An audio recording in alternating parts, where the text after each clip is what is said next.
O desfecho polêmico de um encontro violento. O lutador de jiu-jitsu que agrediu uma paisagista foi considerado inocente pela justiça. O motivo? Um distúrbio relacionado ao sono. A defesa de Vinícius Serra alegou que ele estava dormindo enquanto espancava a vítima. Pela primeira vez, Vinícius contou os detalhes daquela noite. Um crime bárbaro pode ter explicação? Eu nunca imaginei passar por tamanha brutalidade na minha vida. Quase 6 anos depois, uma decisão da Justiça diz que sim. Em 16 de fevereiro de 2019, o lutador de jiu-jitsu Vinícius Batista Serra, de 27 anos, agrediu violentamente uma mulher durante o primeiro encontro. A vítima teve o rosto desfigurado. O agressor foi preso, mas depois respondeu pelo crime em liberdade. Foi um feminicídio tentado. Ela ficou extremamente, gravemente ferida, diversas cirurgias para conseguir tentar melhorar, a sua situação. E a gente se sente muito impotente. Na época, a paisagista Elaine Caparrós tinha 55 anos. E foi no apartamento dela que Vinícius teve um ataque de fúria. A justificativa dele? Um surto. Agora, a defesa do agressor garante: ele estava dormindo quando espancou a vítima. É uma situação muito complexa e a gente precisava entender o que justificava esse fato, que de fato foi uma tragédia, né? E aí a gente precisa recorrer à ciência, porque a ciência ela explica esse fato, né? No relato de Elaine, a sessão de tortura durou 4 horas. Só terminou quando uma vizinha ouviu os gritos de socorro e chamou a polícia. A defesa de Vinícius nega. A gente estima que isso tenha durado, pela própria cronologia, em torno de 30 minutos, né? 15 a 30 minutos, não mais do que isso. Em 2019, Elaine detalhou os momentos de pânico que viveu. Eu lembro dele me estrangulando muito, eu estava com as mãos aqui, ele não conseguiu encaixar o golpe. Eu lembro desse momento que eu desmaiei. Eu acredito que ele pensou que eu estivesse morta. Elaine chegou a ficar internada em estado crítico. Teve múltiplas fraturas no rosto, descolamento da retina, insuficiência renal e pulmão perfurado. Na ocasião, Vinícius foi acusado de tentativa de feminicídio. Mas na última semana, uma sentença tirou dele a culpa pela agressão. Pela decisão da Justiça, Vinícius não pode ser responsabilizado pelo crime. O estudante de direito foi considerado incapaz de responder pelos próprios atos devido a uma condição rara, conhecida como parassônia, um tipo de distúrbio do sono que teria deixado o jovem inconsciente enquanto agredia a vítima. A parassônia REM costuma ser mais violenta. Quer dizer, a gente costuma ter movimento mais brusco, mais rápido e a chance de se machucar e machucar o parceiro, o companheiro, é muito grande. Pela primeira vez e com exclusividade, Vinícius contou o que aconteceu naquela noite ao Domingo Espetacular.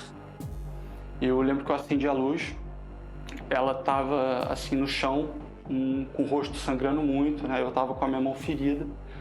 E eu fui até ela e perguntei: Elaine, é você? Vinícius, hoje você faz tratamento? Sim, eu estou fazendo acompanhamento. Estou me sentindo bem, eu venho dormindo muito bem e a minha qualidade de vida melhorou muito após começar a fazer um tratamento adequado. Vinícius não vai precisar pagar nenhuma indenização à vítima. Ele vai fazer tratamento ambulatorial. Deverá comparecer uma vez ao mês a uma unidade de saúde e tomar os remédios prescritos. Caso não siga as determinações da Justiça, pode ser internado em um hospital psiquiátrico. O ideal não seria que ele estivesse respondendo de forma ambulatorial, e sim de forma internação no hospitalar, né, de hospital de custódia. Kira Gracie, pentacampeã mundial de jiu-jitsu, é prima do filho de Elaine, o lutador Ryron Gracie. Ela usou as redes sociais para comentar a decisão. O sistema está mais preocupado em encontrar desculpas para o agressor do que proteger as vítimas, principalmente as mulheres. Que qualquer transtorno, como sono, pode ser usado como justificativa para escapar das consequências. E realmente isso é inaceitável. Vinícius ainda lembra de alguns momentos daquela noite. A gente se conheceu, né? Ela me ofereceu um vinho, depois ela preparou uns petiscos para a gente comer e depois a gente foi assistir um filme. Ela perguntou se eu queria ver um filme com ela, eu disse que sim. Ela foi uma pessoa muito legal comigo, né? E eu também busquei ser uma pessoa calma, uma pessoa tranquila, né? Enfim, eu busquei ser uma pessoa mais agradável possível, né? Mas o encontro terminou de forma inesperada depois que os dois adormeceram. E quando eu acordei, né? Eu acordei num quarto escuro, com a minha cabeça apoiada na parede, eu estava ajoelhado, com uma pessoa, né, gritando no quarto. Eu não lembrava absolutamente de nada, eu não lembrava onde eu havia passado a noite, eu não lembrava que eu estava na casa de Elaine, eu não sabia o que estava acontecendo. Eu lembro que a primeira coisa que eu pensei assim, naquele estado de confusão foi: o que está acontecendo aqui? O que é isso, né? Vinícius tentou deixar o prédio depois das agressões, mas foi impedido por um segurança do condomínio. 11 anos antes daquela noite, no apartamento de Elaine, ele havia agredido a mãe e o irmão.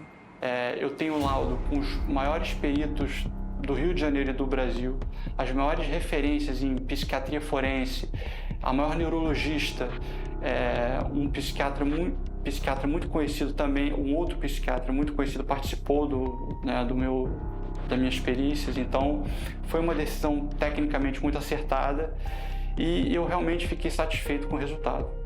A defesa de Elaine, em nota, disse que é absolutamente inadmissível que o acusado não seja levado a julgamento pelo tribunal do júri. E é igualmente lamentável a decisão de reforma da sentença que retirou a indenização e que pretende recorrer.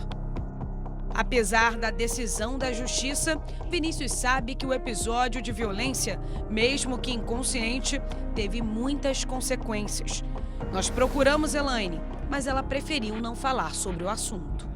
Eu me sinto sim um pouco vítima, mas quero deixar bem claro, a verdadeira vítima nesse caso, nesse processo, foi a Elaine. Não podemos permitir que algo assim se repita, né? Nós precisamos que as pessoas respondam pelos seus atos, ainda que de forma hospitalar ou que seja um tratamento realmente adequado, porque se amanhã ou depois acontecer alguma reincidência, vai ser uma outra mulher correndo um grave risco de um feminicídio.